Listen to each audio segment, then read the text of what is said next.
we have been discussing about all things COVID and a lot of things COVID, but I think it's time to sort of end the COVID update. So we have decided that we would do 100 episodes on COVID, and then we would be just moving on to a better lifestyle maybe, and sort of learning more about that. So today we would be discussing a COVID update, and we have Dr. Nidhi with us, who has been very graciously doing these meetings with us. Excuse me. So Dr. Nidhi Dhawan, she is the secretary of IMA NDB, and she's also the associate medical director of ENT and the head of the safety committee in Shroff Charity Eye Hospital in Daryaganj. She has, as I said, she has been doing these meetings with us for the past few months, and everyone, and we must thank her for her, relentless efforts every week. We are going to be talking about immune exhaustion as well today, and that is going to be the majority of the discussion today. A brief COVID update, and then the discussions on the immune exhaustion. Without much delay, I would request Dr. Nidhi to please come forward and conduct this meeting on the given topics. Thank you so much, Dr. Meenakshi. And you don't have to thank me for doing this, because I think I am sort of driven by the need to know. I don't know whether that is helping others, but it's definitely informing my choices in everyday clinical practice. And I hope it is as useful to others. So I have a proposal. We can do one series on a better lifestyle, as you put it, and we can start, subsequently, a series on virology, a series on bacterial infections. So we can do so everything things. I think, the World Health Organization also said that this World Health Day, they're talking about health for all. And that is what we are trying to achieve on this platform, whether, no matter what the stream of medicine, we are, sort of striving towards that. A better health, even if we talk about like a reduced inflammation, or we talk about boosting our immunity, it's all about a better lifestyle. It all comes down to that. So that's what I meant. Didn't mean to no, absolutely. I totally agree. And I think that's the way forward. We now need to create platforms which inform our everyday choices, both as caregivers and care receivers. So it's like all of us need to up our game now, so to speak. So I'll start today's talk with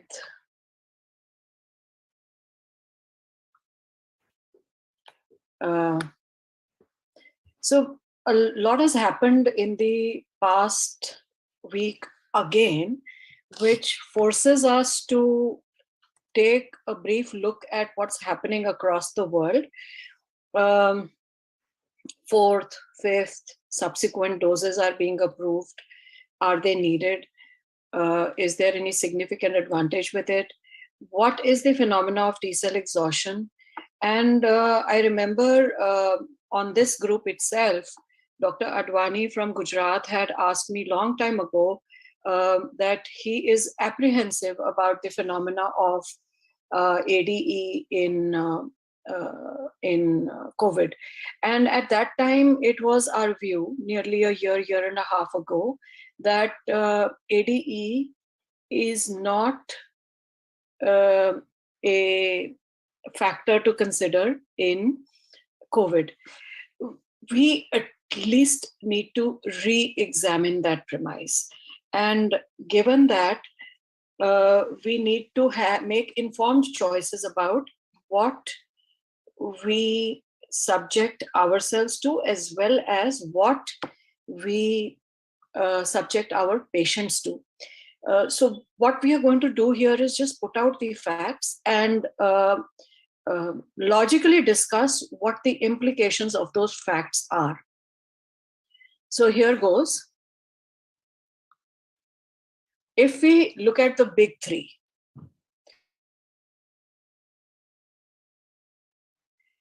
US population is kind of comparable to the population of Uttar Pradesh, and the UK population is about well, much less.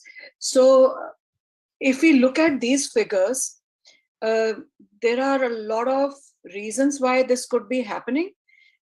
We are not testing enough, we have better immunity, so we are not having enough cases. But the bottom line is our systems seem to be holding up, and our hospitals are currently not reporting very sick patients and have not been for some time now.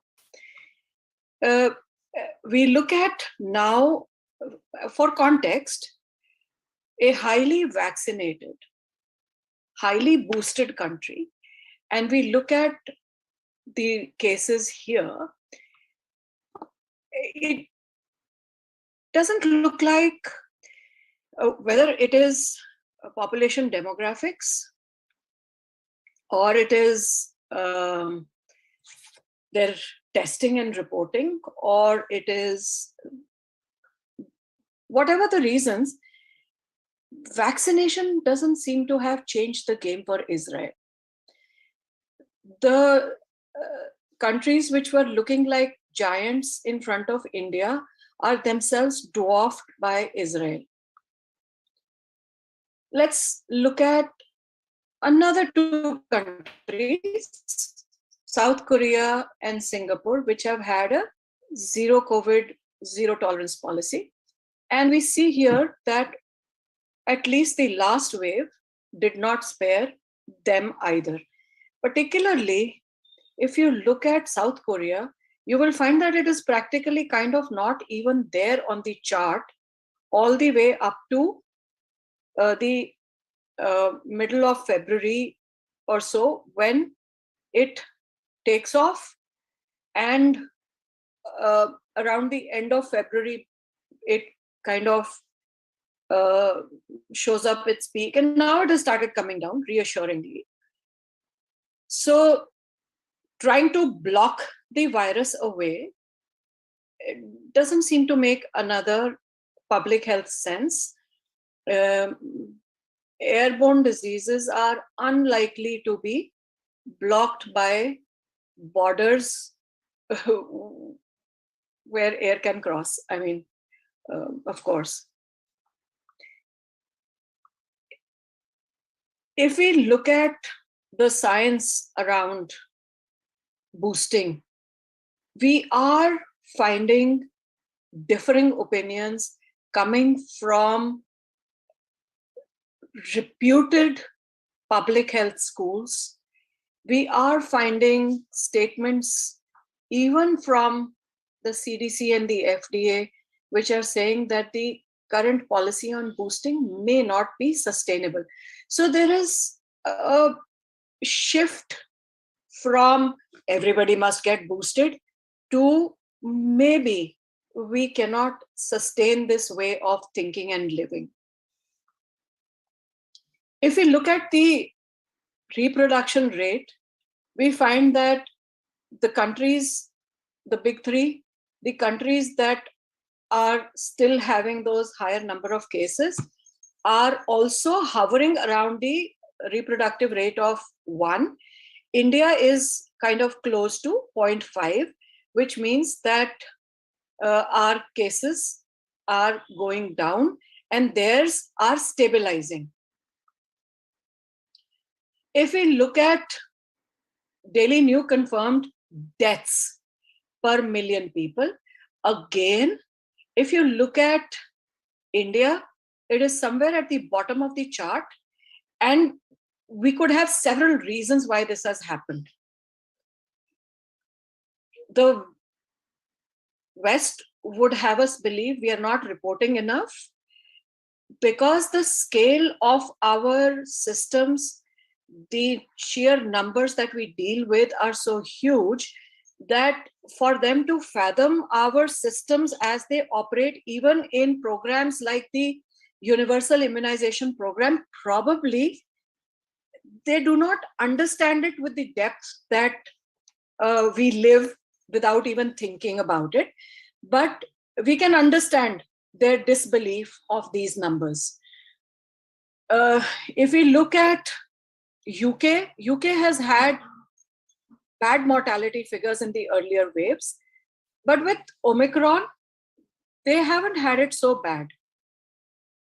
US has had it kind of going up and kind of going down, but finally, US has sort of started showing the downtrend. We are always afraid of that delay death button, but we seem to be doing okay in India, and we seem to be kind of showing a little uptick in Israel.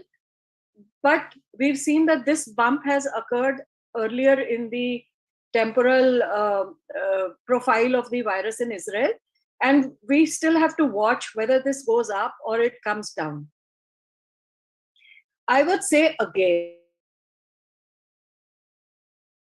though protective against severe disease is not the end game, because it does not prevent infection per se, there are other measures that we need to implement for that to be our reality going forward. Excuse me. So if we look at sequences by variant, the big three are 100% Omicron. Now, whether that is BA1 or it is BA2 or it is a BA1 plus 2 XC, we are now comprehensively under Omicron. We also know that Omicron is protective and replacing the earlier strains, including Delta, which caused devastation in our country early in the pandemic. In UK, we see this small sliver appearing, which I believe when they say others, they're referring to XE. Going by the WHO figures, which seem to be the gold standard to follow, you see that, earlier in the pandemic, when we used to show this graph, it was Americas, which used to be comprehensively higher than the rest of the world. Now it is Europe, which is comprehensively higher than the rest of the world. Southeast Asia seems to be driving the persistence of the pandemic, but now that mantle has been taken over by Europe. And Africa, if you see, you can kind of barely make it out. Again, the West would have us believe that, and this is WHO, I'm using WHO figures. The West would have us believe that they don't have the infrastructure to test, they don't have the infrastructure to report, etc., etc. But as of now, this is what the data says. Looking at the mortality, without the infrastructure, with the HIV pandemic, epidemic, we still have Africa at the bottom of the chart for mortality. The drivers of global mortality seem to be resting in the Americas, US, Canada.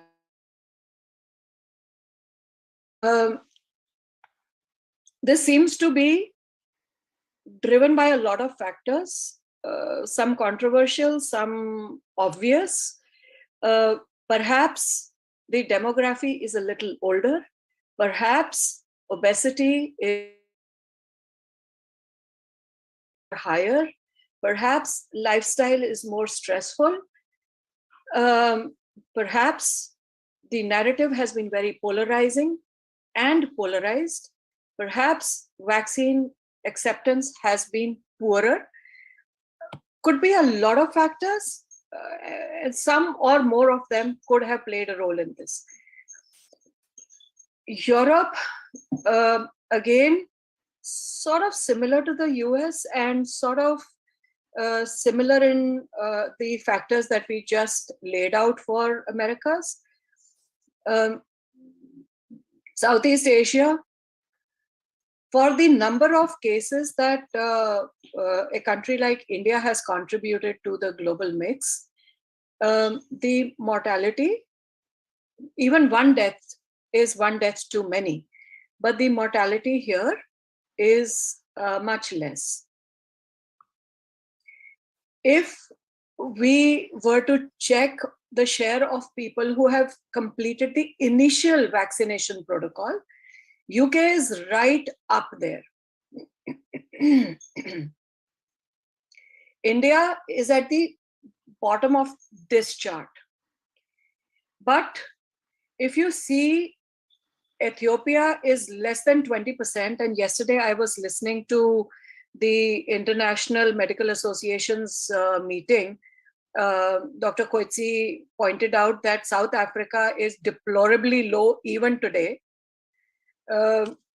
So I would stress again that vaccination is only the beginning of the game. It is not something that we should be pegging all our hopes to. We should be looking at, as Dr. Meenakshi pointed out at the beginning of the meeting, healthier lifestyles and better life.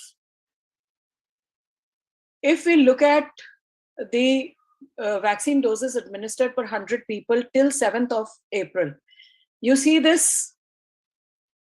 This is the least vaccinated part of the world. And you see the number of confirmed cases as of 8th of April. This is also the least affected part of the world. But India, parts of Southeast Asia,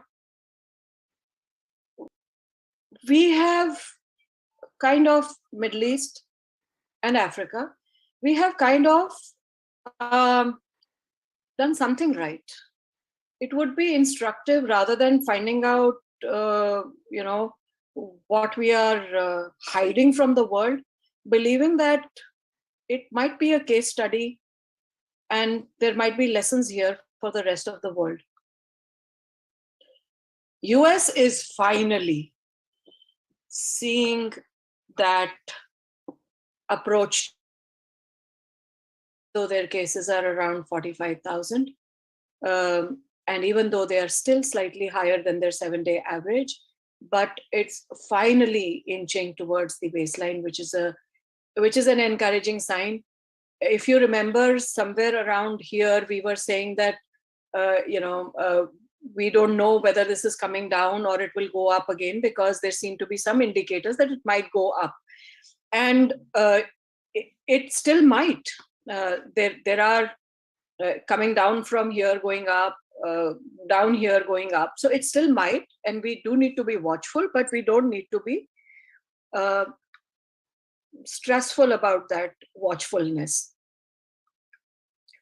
UK, again, sigh of relief, around 40,000, less than the 7-day average, comprehensively coming down. Again, we need to be watchful.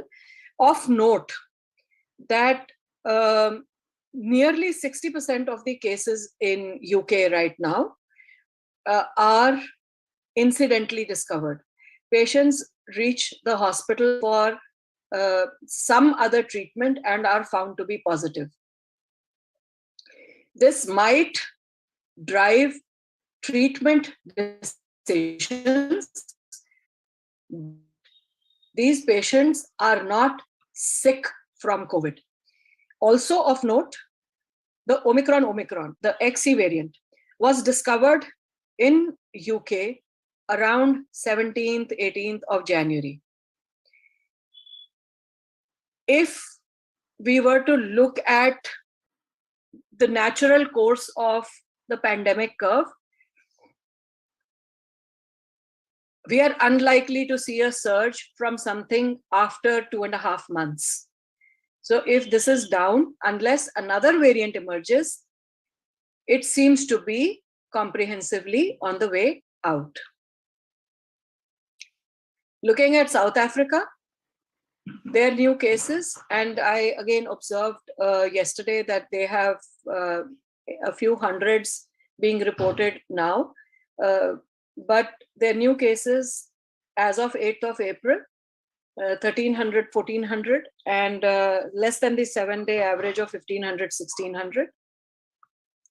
Look at China, and we don't know, again, just like India cannot be trusted, China cannot be trusted. It seems like Asia bears that placard on their forehead that we are not trustworthy.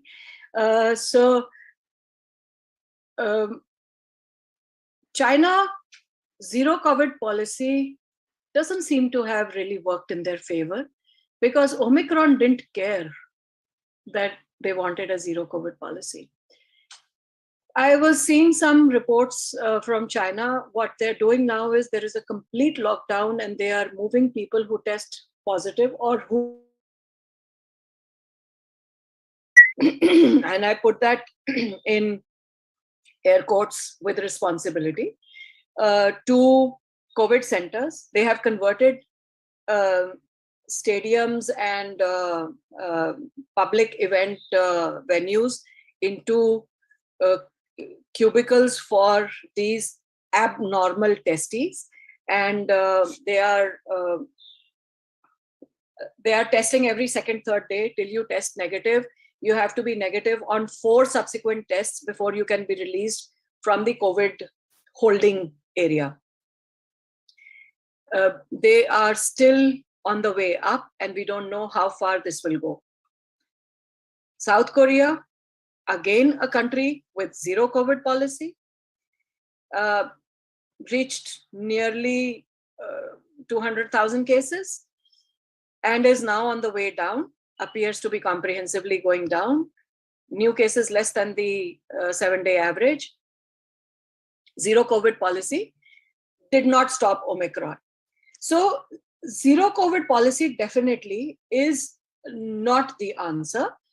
We must look at, we have survived for millennia as a species, and we have survived by letting our immune system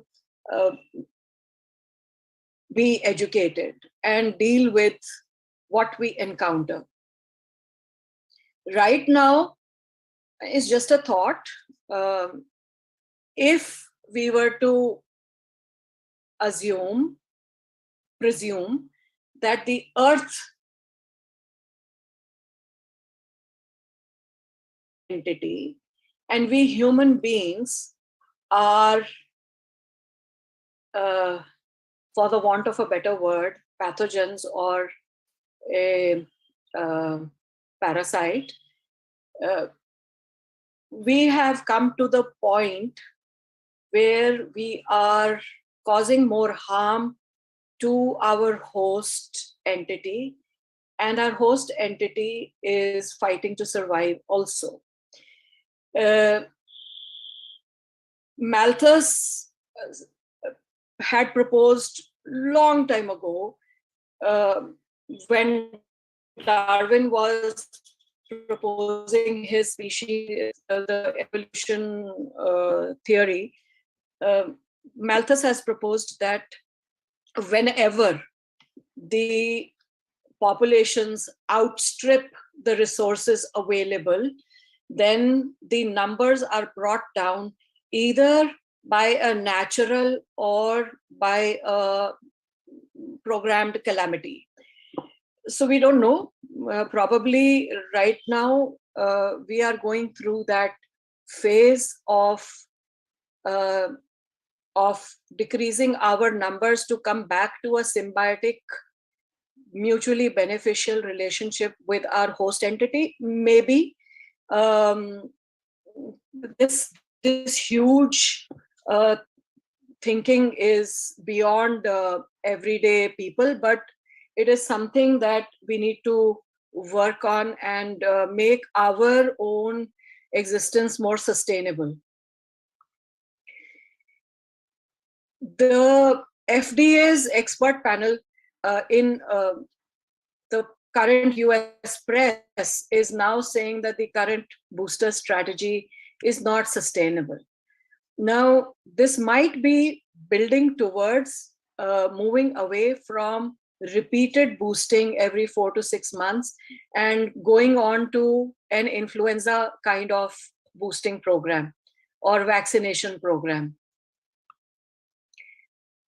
This is a very recent study that came from Israel, and they do say that the protection from fourth dose of the Pfizer vaccine offers about 4 times the protection. So you're 4 times less likely to get severe disease if you get a fourth dose than if you're on the third dose alone. But they have, and there are serious issues with this study because and this is a New England Journal of Medicine, they have not compared natural immunity to the third dose, natural immunity to the fourth dose, hybrid immunity to the fourth dose. In fact, in their conclusions, they have said that they have excluded the group which had tested the fourth dose. So it seems like this is a very, you decide that you've got to prove something and you go ahead and you prove it. So if you look at this, excuse me, if you look at this graph, the height of this bar is telling you how protected you are. So around 6 weeks till they have studied, protection against severe disease is good.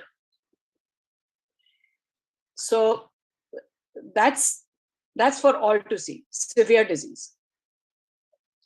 This, however, is confirmed infection. That means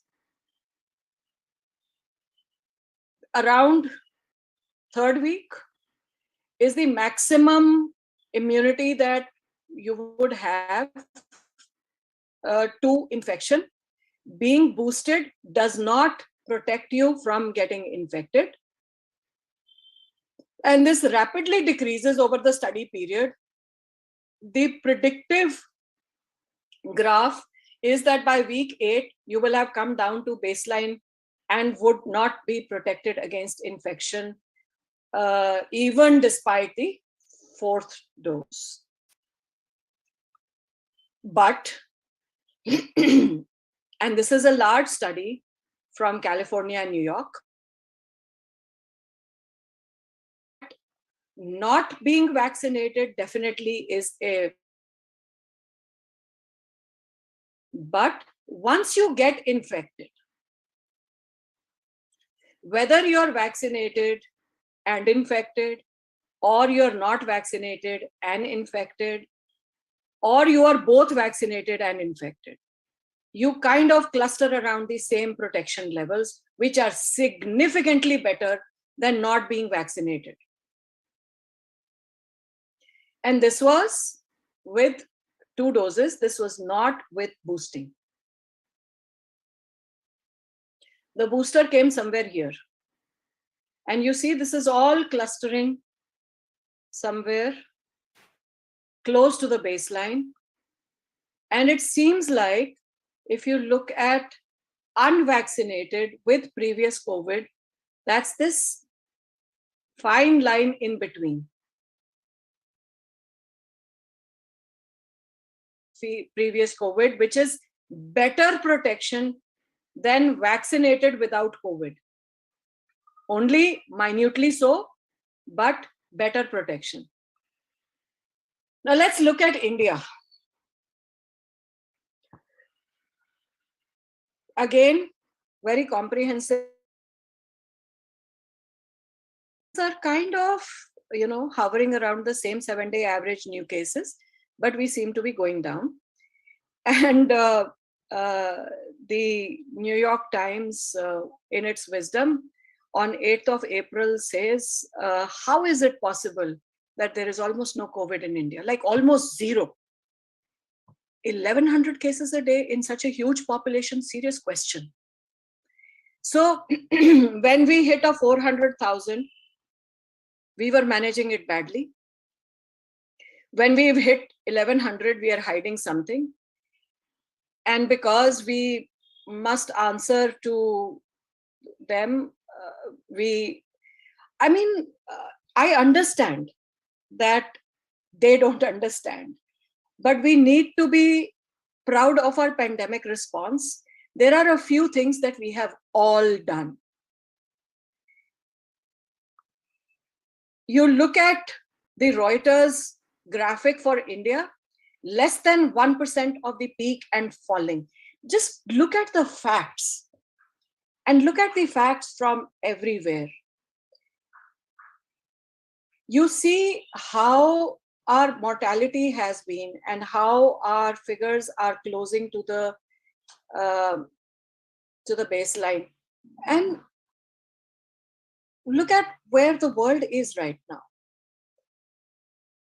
If you look at the countries which are reporting the most new infections every day, you have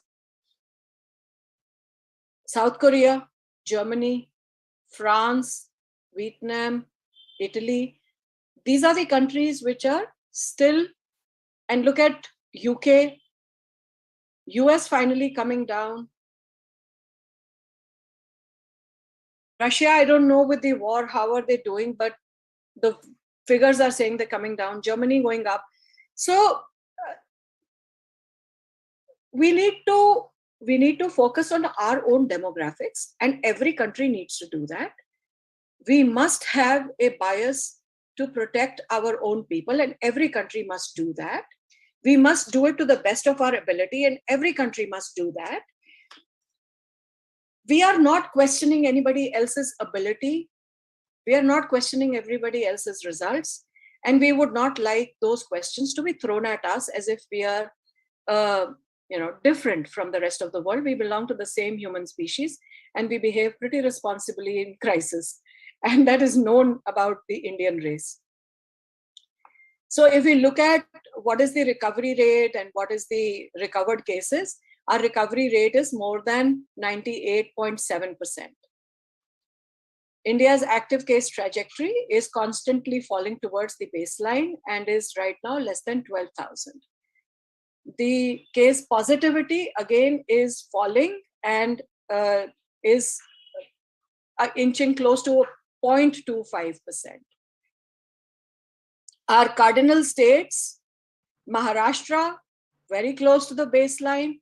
And that one case of XE that was reported from there was a traveler who had tested negative when she landed in India and who has left for her parent country and tested positive. So we don't know what the XE is going to do here.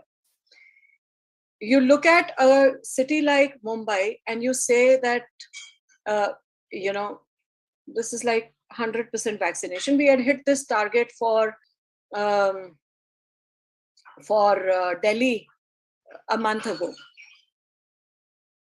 Delhi, again, close to the baseline, kind of a little higher than our 7-day average. We are seeing some cases re-emerging. There have been 2 in our own hospital, but these are something to be watchful of, and they're not causing very severe disease. Kerala, finally, we have been discussing Kerala for a very long time, but finally, Kerala also is coming close to the baseline. Uttar Pradesh, slightly higher than the 7-day average, but in 2 digits, close to the baseline. So if we were to see the vaccine platforms, and if we were to see where we are, we perhaps are here and here. But Omicron, in on its glory, has done this for us. And active case loads are going down. active cases stand at the lowest they have been since the start of the pandemic. Weekly positivity rate is going down every day. Our messaging is pretty consistent, transparent, and we are going about it in a very logical and phased manner, looking at our own logistics and our own ability to deliver. The private hospitals have now opened precaution dose for 18 plus. If you have to travel abroad, you will need this precaution dose. As of today, and I say this with extreme accountability and responsibility, if you have been infected by Omicron, I do not see going to be of great help except a free travel pass. But for the emerging variants, at least for the next 6 to 8 weeks, it might protect you from severe disease. It does not absolve you of the responsibility to protect yourself by your daily behavior. Coming to T cell exhaustion now, interestingly, this paper is from 2018 November. We have seen a lot of data on T cell exhaustion in COVID. It seems to be a function of mitochondrial disruption. Identifiable. So what is exhaustion? It is a reduced number or reduced function of specific T cells in chronic persistent viral infections. Does that mean that COVID is also one of those viruses that might persist? We are still examining that thesis. It is common in HIV, in HPV and HCV. It is also seen in some malignancies. It is often restricted to CD8 cells, but sometimes it may be seen in CD4 cells. It is a feature of mitochondrial dysfunction, mitochondrial exhaustion, and altered metabolism, which is central to that exhaustion. And since the free radicals and ROS seem to be driving exhaustion, it appears that antioxidants can enhance recovery of mitochondria. There are some lifestyle changes that we can again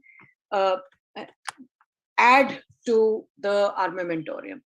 The question is it possible to reverse exhaustion and reinvigorate our T cells? The jury is still out on this, but it seems like it's not without hope. So the T cells are key players in adaptive, pathogen-specific, and specifically driven immune responses. The antigen peptide and MHC complex is recognized by the T cells through their T cell receptors. This causes them to be activated and they undergo differentiation and burst over the next 1 to 2 weeks. This results in proliferation, transcription, epigenetic changes, metabolic changes, and the central theme of all these changes is driven to clearing the recognized pathogen. There is a massive clonal expansion. There is programmed tissue homing. There is development of tissue effector functions which eliminate infected cells. Now, following the antigenic clearance, the majority of T cells that are now recruited in these 1 to 2 weeks will die by apoptosis. However, 5 to 10% will persist as either central memory or effector memory or resident tissue memory cells. Now, these persisting cells are the ones that are rapid responders in re-encounters with antigens.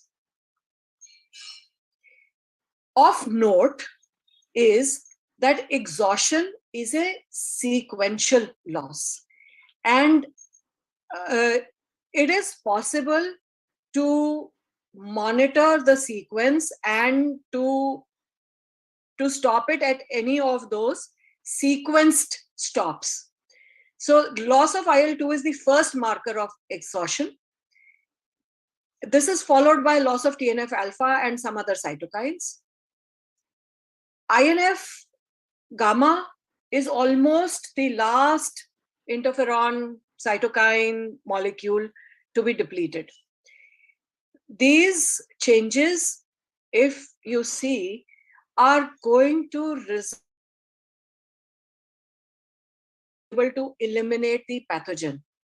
Now, are these changes host mediated or pathogen mediated, or a combination of the two, are matters of study at the moment. The long and short of it is that the virus can persist because of these changes, because the altered proliferation profile, the upregulation of suppressor molecules, and most importantly, the programmed cell death molecules causes the T cells to lose their function and numbers. The T cells which are now exhausted fail to transit to a quiescent stage or to acquire the antigen independent memory functions. There is accelerated apoptosis, hence there are markedly reduced numbers. Now this is different from senescence and energy, and the key molecule to look at is the programmed cell death molecule. In COVID, there are some studies that have told us that the T cell exhaustion may be, and we've seen it also, may be driving long COVID. It also makes the severe cases difficult to treat in the early stages. We still haven't examined whether the antibodies or produced from the vaccination or the antigen introduced by vaccination will also cause exhaustion. The spike is definitely highly immunogenic, highly antigenic. Neutralization of the spike also is protective. There were some studies from the Salk Institute which said that the spike alone is enough to cause all effects of severe COVID. It does not need the virus. They had loaded the spike on a dummy virus, and very quickly that study was withdrawn. Mild COVID, we know, is more likely to cause long COVID. This seems to be a function of exhaustion and viral persistence in macrophages. Now, macrophages are cells that do not have ACE receptors. If macrophages do not have ACE receptors, then how do macrophages pick up the antigens from the virus? How does this infected cell persist? And what is happening here?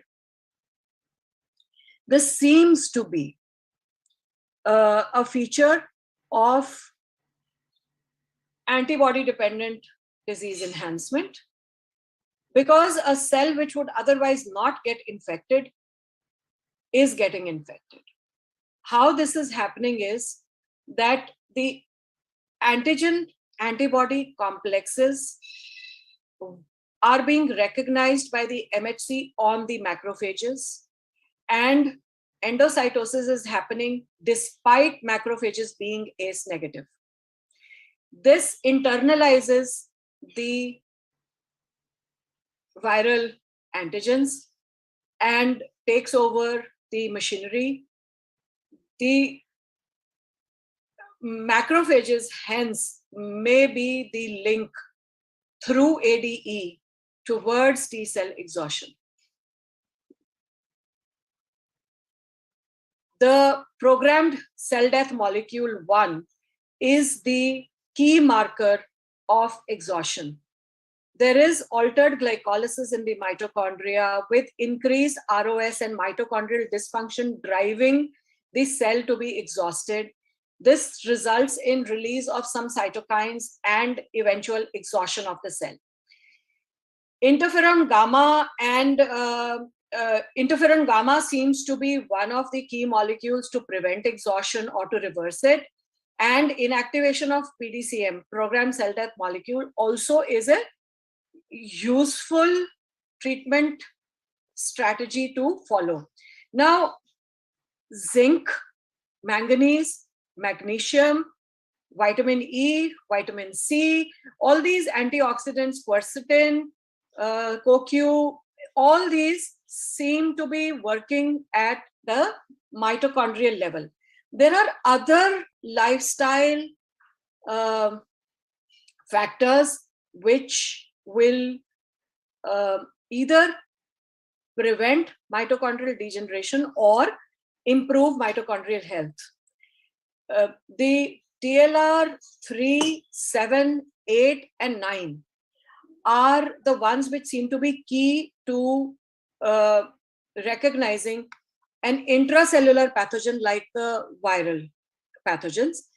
The endosomal acidification and maturation is a necessary precondition for these TLR activities.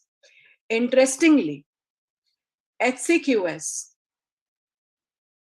promotes endosomal acidification. So the logic of these drugs that have been used for off-label management of disease is undeniable.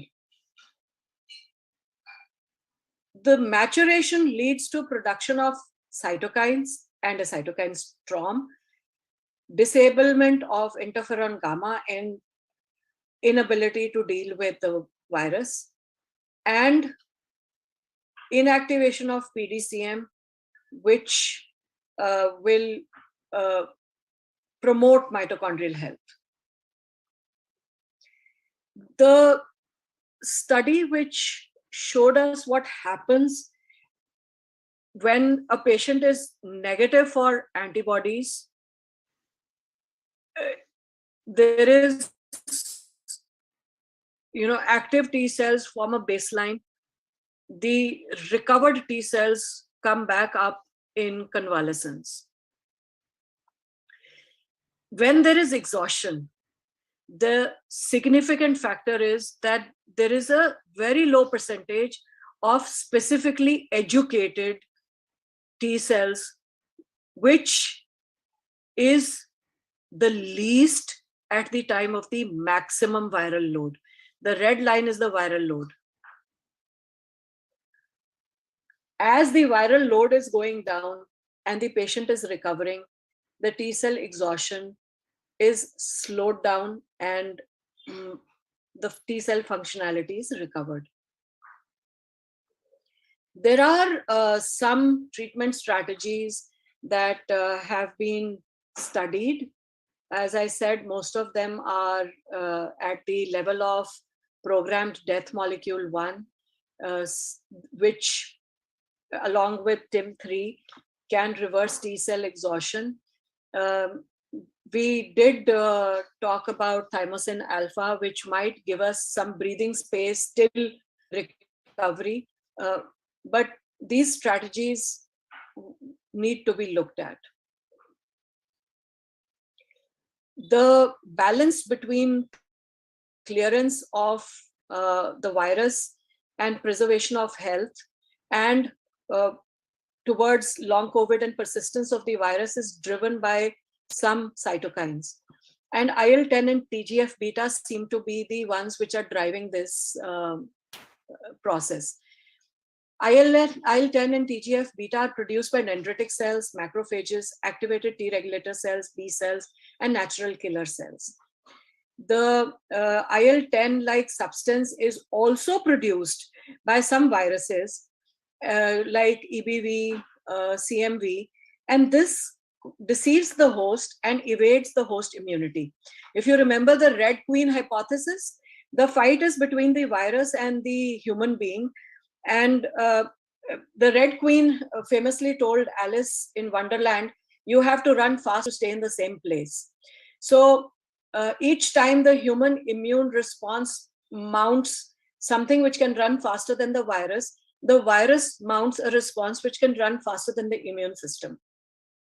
And the balance is driven by whichever ends up running faster. So Epstein-Barr virus and cytomegalovirus produce an IL-10-like substance which deceives the host and prevents clearance of the virus, which causes persistence of the virus in the system.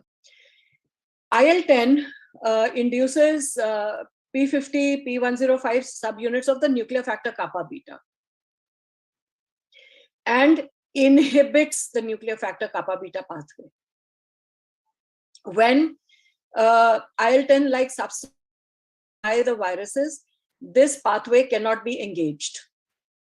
Since IL-10 inhibits the nuclear factor kappa beta pathway and decreases IL-6 CC chemokine 3 activation and suppresses interferon gamma, it also works on the STAT1 activation through the interferon gamma. This induces expression of suppressor of cytokine signaling by neutrophils and macrophages and limits their inflammatory damage. So it is for host protection, but this also leads to persistence of the virus in some cells because they have not been eliminated. If we are able to suppress IL-10 or block it, it is associated with enhanced tissue inflammation and damage. So the dance is going to be between having enough IL-10 to clear the virus and stopping it soon enough to prevent excessive damage of the tissue. The viruses can either be cytopathic or they can be non-cytopathic. A cytopathic virus destroys the cell that it enters. But the non-cytopathic viruses actually end up infecting neighboring cells from within that cell and taking over the inflammatory cascade, including the nuclear factor kappa beta and the NLRP pathways.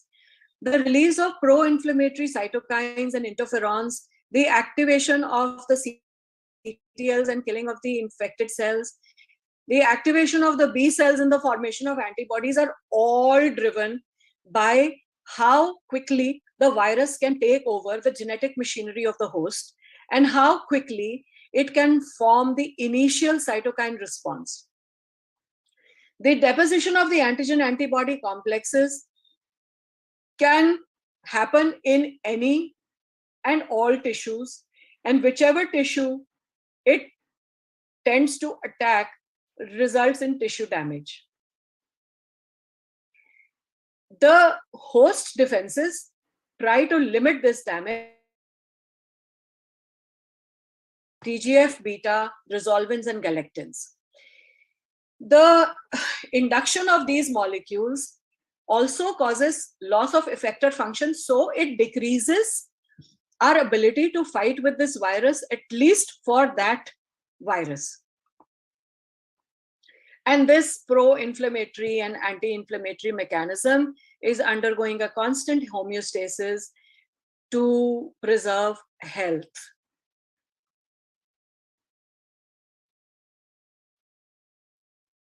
What is important for us to understand is that viruses have been with us for long enough and far enough for us to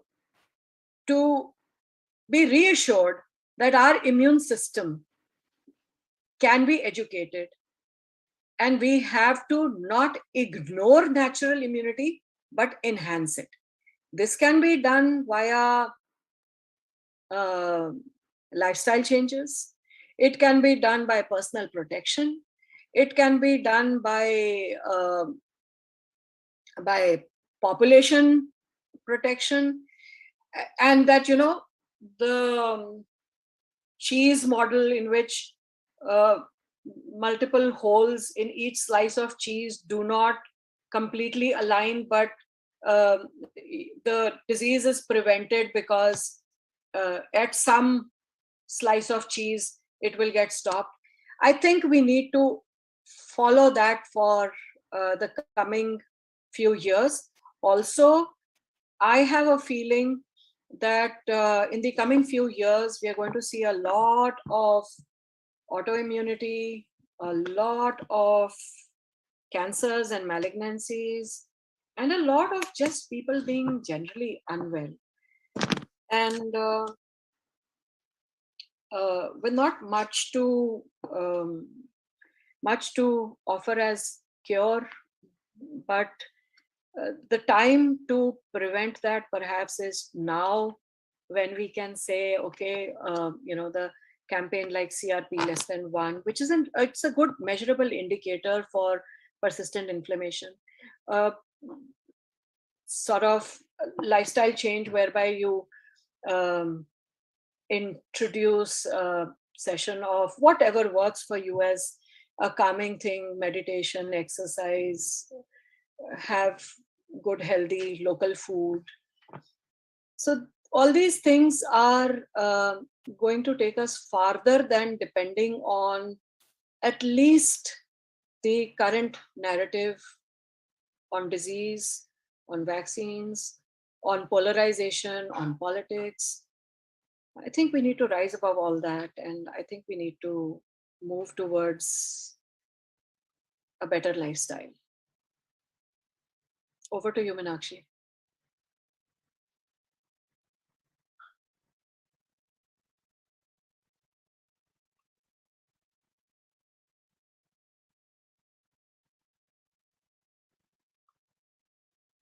Dr. Meenakshi? Yes, ma'am, I'm there. There's some problem in audio. Yeah. So wonderful deliberations yet again by Dr. Nidhi. I agree with you. I think again, that the saying like begets like. Absolutely, I agree with the statement that the vaccine is not the end game. But we can't deny that, yes, it does provide some sort of immunity, and it does help at least the middle-aged, the middle-aged population. So I think it to a certain extent it does help, but yes, there are a lot of other us, and that is what we were talking about at the beginning of the session, that the lifestyle changes that we are talking about, as you said, CRP less than 1, it's a very valuable indicator. I mean, we've seen it affects every single now if you see after COVID, whenever you look at diseases and whenever you study diseases, inflammation seems to be at the very it seems to be the epicenter of most of the diseases that we are suffering with in this time and age. So yes, wonderful deliberations yet again. If there are any questions, we are the floor is now open, so if anyone would like to.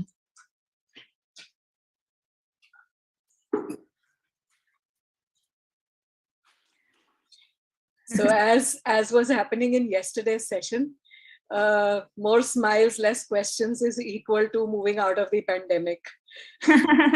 Absolutely. Are we doing the thalassemia session next week? Dr. Arora is traveling at the moment, so Okay. He has told me he's going to get back to me. So Okay. I'll update everyone accordingly. Okay. Dr. Nidhi, hi, I'm Manisha. जी. एक discussion है. हाँ जी. Can one get away after Omicron and 2 doses prior to that without taking the booster dose? Controversial question. I personally believe that if you have Omicron, you have been boosted. Yes. That is my view. 3 months after that, it's the policy to give booster, na? No, I agree. And as I was showing you in the Israeli study, they do say that between having received 3 doses and receiving the 4th dose, there is a level of protection against severe disease, but there is no protection against infection. Also, the 4th dose protection against infection comes down to baseline or 0 4 to 6 weeks after the 4th dose. So if we are looking at immune exhaustion as a possibility, if we are looking at the process of antibody-dependent disease enhancement as a possibility, we need to study these phenomena more closely before we blindly go into boosting unnecessarily. And as Meenakshi pointed out, there are necessary boosting opportunities. Elderly, comorbid, immune suppressed. We do want to prevent severe disease in these individuals. In these individuals, as a special case-on-case basis, the boosting is justified. However, there is a caveat that, you know, ignoring natural or hybrid immunity is not a very smart and logical thing to do. Because there are people who were infected by SARS-CoV-1 who are protected against SARS-CoV-2 to some degree even today. So, you know, just because, और वो बात ये भी है, मतलब this is again a controversial statement, and I say this with extreme responsibility again. Yesterday, Pfizer has released about 350 or 370 new pages of their document under the mandated document release from the court orders. In that, they have, in those papers, they have said that second dose induced antibodies fall in 6 months after the second dose. If you see the US vaccination card, and both my children now have a US vaccination card, if you see that card, there are 4 slots in it. It doesn't have 2 slots. They didn't know it then, right? Or they did not let the population know that 2 doses would not be enough. Also, agar Omicron type variant has acted as a live attenuated vaccine, agar we are moving towards endemicity, agar natural hybrid combined immunity is at least equally protective as vaccination, तो ये companies आगे करेंगी क्या? हाँ, what is their end price गिर रहा है, बड़े happily गिर रहा है. What is their end game? हाँ. So they have already cut their prices happily on request, so-called request from government. So that means third dose हो गया जिसको भी Omicron हुआ, हैं? I believe so. वो 6 महीने के लिए hopefully valid रहना चाहिए high antibody level. And after 6 months, probably we can think of going for a booster or not with more study evidence. I also think that you know, the current scenario will also dictate and mandate whether or not needed. So if we think that we are not at a risk of a big sort of wave coming in again, I personally think we are not going to see any more waves. It's going to be, you know, like peace. Yeah, so I don't think we are expecting another wave. So if we have been infected with Omicron, and even if you are in that 60 age bracket and not that super high risk, and if you're not going to be traveling or something, I don't think that you know, if you think you're going to be traveling to an endemic, you know, jahan pe abhi bhi chal raha hai, then yes, maybe you can get boosted, But you know, Meenakshi, the need for boosting may not be just because the area is endemic. It may be because that country requires you to be boosted when you come. Of course. That's not a done thing. So far, two doses have been accepted by most countries along with RT-PCR or not. Yes. Yeah. So in that case, no boosting would be good for a person who is already hypersensitive to, say, छींके आती हैं हर वक्त, itching होता है उसको, तो छोड़ दिया जाए ऐसे लोगों को. अभी के लिए I would say कि wait and watch. Yeah, I think that's the thing. I mean, another 1 or 2 weeks and we'd be in a better position to say. And, you know, anyway, like between the 2 waves, we've always seen more than 4 to 5 months, you know, at least. at least in this country and most of the places. I mean, there are some countries which have just seen a plateau. They've not seen that undulating sort of graph. To go as far as boosting goes. And Thank you. Thank you. uh, on that thank you note, I think we can end today. Not too many questions. So let's wind up for the day, and we'll be back next week. We will update the topics, midweek, and we'll let you know how who would be the speaker for that day. Thank you very much, Dr. Nidhi. I know you say that we don't need to thank you, but it's it's something that's heartfelt. Thank you. A big thank you to you, and a big thank you to all of you who do still join in every Sunday in the absence of Sir. So when Sir left us, the next morning when I logged into Health Darbar, it was just a very peaceful moment, and there were hundreds of participants. So I had said this line कि उनकी अनुपस्थिति में आपकी उपस्थिति बहुत अच्छी लग रही है. So this is what it is. This Sunday, every Sunday, all of you joining in and keeping the show alive. It means a lot. Thank you, everyone. We'll be back again next week. See you.